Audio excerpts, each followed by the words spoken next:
नमस्कार दोस्तों, स्वागत है आपका द पॉलिटिकल टेस्ट में और मैं हूं अजय सिन्हा।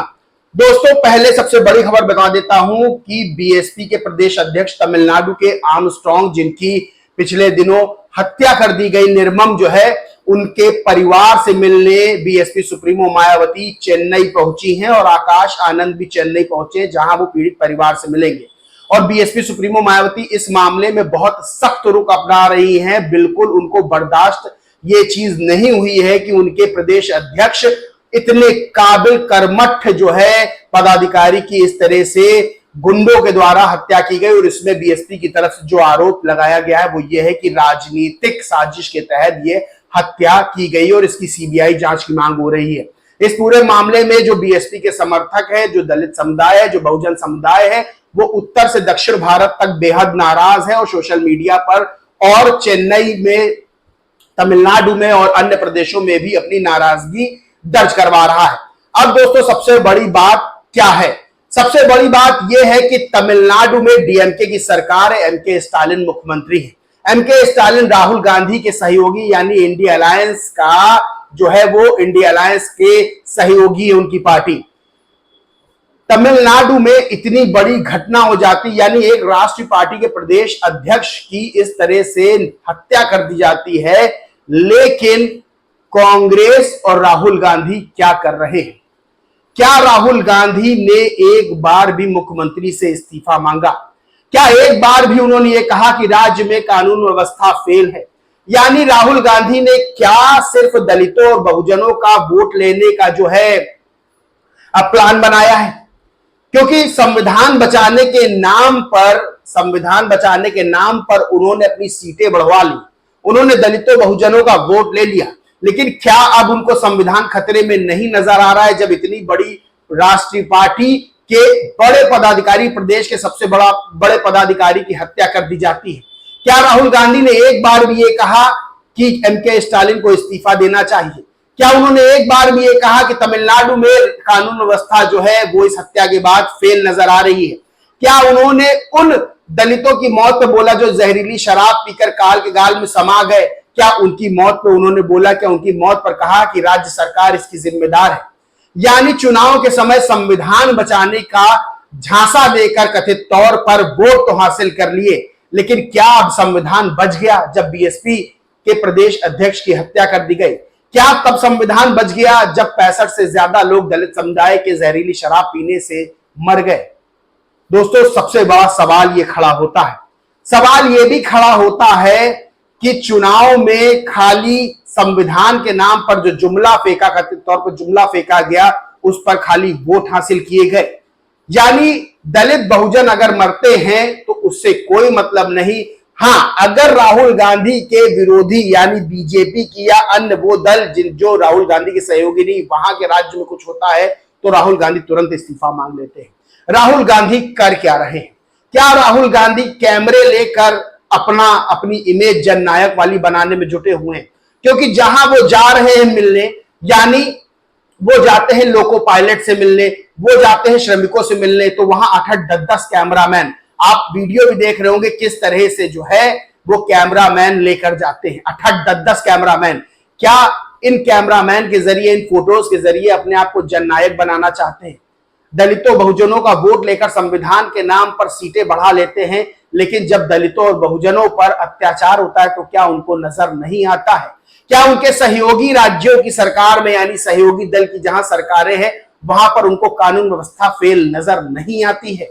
ये बड़ा सवाल खड़ा होता है। सबसे बड़ी बात यही है कि क्या राहुल गांधी तमिलनाडु जाकर, चेन्नई जाकर आर्मस्ट्रांग के पीड़ित परिवार से मिले? क्या उन्होंने कहा कि मैं जा रहा हूं मिलने, क्योंकि हाथरस में आए वो मिलने, क्योंकि यहां पर बीजेपी की सरकार है? अन्य जगह जहां पर राहुल गांधी के विरोधियों की सरकार है, वहां पर राहुल गांधी जाकर मुलाकात करते पीड़ितों से, लेकिन जहां पर उनके सहयोगी दलों की सरकारें हैं, वहां जाकर चुप्पी के साथ लेते हैं। यहां तक कि कांग्रेस के राष्ट्रीय अध्यक्ष खड़गे तक ने एक ट्वीट तक नहीं किया, अखिलेश यादव ने एक ट्वीट तक नहीं किया, लेकिन संविधान बचाने के नाम पर वोट दलितों और बहुजनों खूब लिए। दोस्तों, इसी मामले पर ट्वीट किया है अनुपम के सिन्हा है, वो लिखते हैं, माफ कीजिए, अनुपम के सिंह है, वो लिखते हैं, तमिलनाडु में 65 दलितों की जहरीली शराब से मौत हो जाती है, फिर बसपा के प्रदेश अध्यक्ष की हत्या कर दी जाती है, लेकिन दलित दलित का रट्टा मारने वाले इन सब पर चुप हैं। अब कोई संविधान खतरे में नहीं आ रहा है।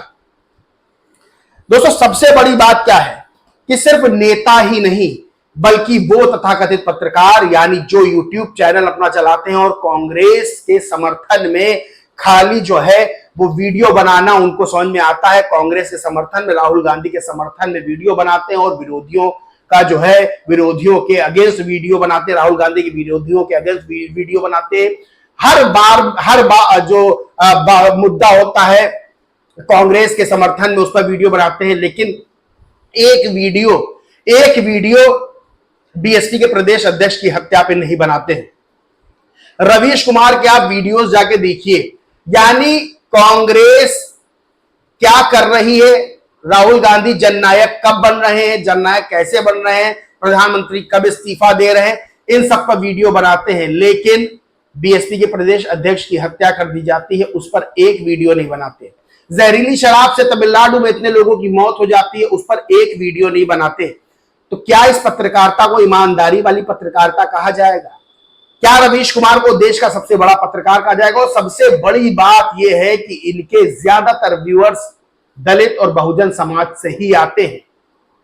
एक वीडियो नहीं बनाया है, यानी राहुल गांधी जननायक हो गए, राहुल गांधी ने मोदी को चैलेंज कर दिया, बस यही सब वीडियो बनाते रहते हैं और एक पीआर की तरह जो काम होता है, यानी जननायक की इमेज बनाना, सिर्फ वो करते रहते हैं। लेकिन जब तमिलनाडु में, जहां पर कांग्रेस के सहयोगी दल की सरकार है, वहां पर इस तरह की जघन्य वारदात हो जाती है तो उस पर सब चुप्पी साध लेते हैं। यानी नेता तो नेताओं के जो कांग्रेस के और इंडिया अलायंस के समर्थक यूट्यूबर्स हैं, वो भी इस पर वीडियो बनाने से बचते हैं, कतराते हैं। क्या इस तरह से पत्रकारिता की जाती है? क्या इस तरह से राजनीति की जाती है? यानी राहुल गांधी जाकर श्रमिकों से मिलते हैं, जाकर लोको पायलट से मिलते हैं, वहां पर 8-8, 10-10 कैमरामैन ले जाते हैं। क्या इसके पीछे मंशा ये नजर नहीं आती कि उनका श्रमिकों और लोको पायलट का उद्धार करने से कोई मतलब नहीं, बल्कि अपनी इमेज को चमकाना, क्योंकि कांग्रेस उनको जननायक बताती है, जननायक कहती है। लेकिन ये कैसा जननायक है जो पीड़ित परिवार से मिलने नहीं जाता है क्योंकि उसके सहयोगी दल की सरकार है उस राज्य में? ये कैसा जननायक है जो कानून व्यवस्था पर सवाल नहीं खड़े करता है क्योंकि उसके सहयोगी दल की सरकार है वहां पर? ये कैसा जननायक है जो 65 लोग जहरीली शराब से दलित समुदाय के मर जाते हैं लेकिन उस पर सवाल नहीं खड़े करता है? ये कैसा जननायक है? दोस्तों, क्या ऐसा जननायक संविधान बचाएगा? क्या इस तरह से संविधान के नाम पर वोट लिए जाएंगे? क्या जिन दलितों और बहुजनों का वोट लेकर सीटों में बढ़त बनाई गई, क्या उन दलितों और बहुजनों को हो रहे अत्याचार पर चुप रहने वाला ही जननायक है? आज सवाल बड़ा खड़ा होता है और इस सवाल का जवाब भी दलितों और बहुजनों के पास है, क्योंकि ये बात उनको भी अब समझ आ रही है कि संविधान का कोई मुद्दा नहीं था, बल्कि संविधान के मुद्दे पर सिर्फ वोट लिए गए और वोट लेने के बाद जब सीटें बढ़ गई तो विरोध कहां किया जा रहा है? विरोध वहां किया जा रहा है जहां इंडिया अलायंस के विरोधी दलों की सरकार है। लेकिन अगर इंडिया अलायंस के सहयोगी दलों की जहां सरकार है, वहां कोई अत्याचार दलितों बहुजनों पर होता है तो सबके मुंह पर ताले लग जाते हैं, सबके होठों पर चेन लग जाती है और कोई कुछ बोलने को तैयार नहीं है। और दोस्तों, सबसे बड़ी बात क्या है कि अब वो लोग जो कांग्रेस और इंडिया अलायंस का समर्थन करते हैं, अब वो भी कहने लगे हैं कि राहुल गांधी को तमिलनाडु जाकर आर्मस्ट्रांग के पीड़ित परिवार से मिलना चाहिए था। यानी अब उनको भी समझ में आ रहा है, उन समर्थकों को भी समझ में आ रहा है कि जननायक सिर्फ वोट लेने के लिए नहीं होता है। जननायक वो होता है जो मिले, जो पीड़ित परिवार से मिले, चाहे वहां किसी की भी सरकार हो। और बीएसपी सुप्रीमो मायावती गई हैं चेन्नई, वहां पर मुलाकात कर रही पीड़ित परिवार से, और आकाश आनंद भी गए। दोस्तों, इस पूरे मामले पर आपका क्या मानना है, क्या कहना है, कमेंट करके जरूर बताएं। दोस्तों, वीडियो को ज्यादा से ज्यादा शेयर करें जिससे ये सही नॉलेज लोगों तक पहुंच सके, ये खबर लोगों तक पहुंच सके। वीडियो खूब शेयर करें और अपनी राय कमेंट बॉक्स में जरूर दें। जय हिंद, जय भारत।